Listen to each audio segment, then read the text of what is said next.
That's the biggest misconception we battle all the time.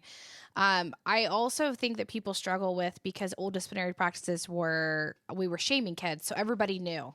The kid was standing on the line, they're walking at recess, they're sitting out in the office. Everybody said, "Oh, I know what you did, and I know what your consequence is because I can see it happening," right?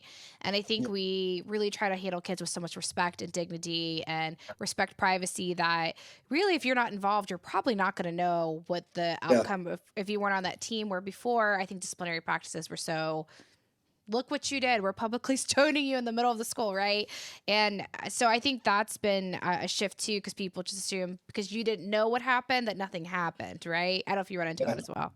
I think that's a conversation I have with parents quite a bit. Like, well, Hmm. nothing happened to the other kid. And I think it's when you use that empathy in that situation and say, hey, like the respect I have for that student and their family in that situation is the same as the respect I would have for you.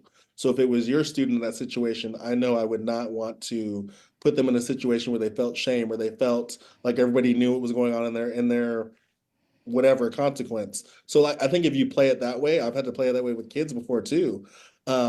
We have conversations like I know you feel like nothing happened to that child because you don't know, but understand that like I have the same type of conversation, I have the same respect, the same care, the same love for them that I do for you. So I just need you, and that goes back to your actions.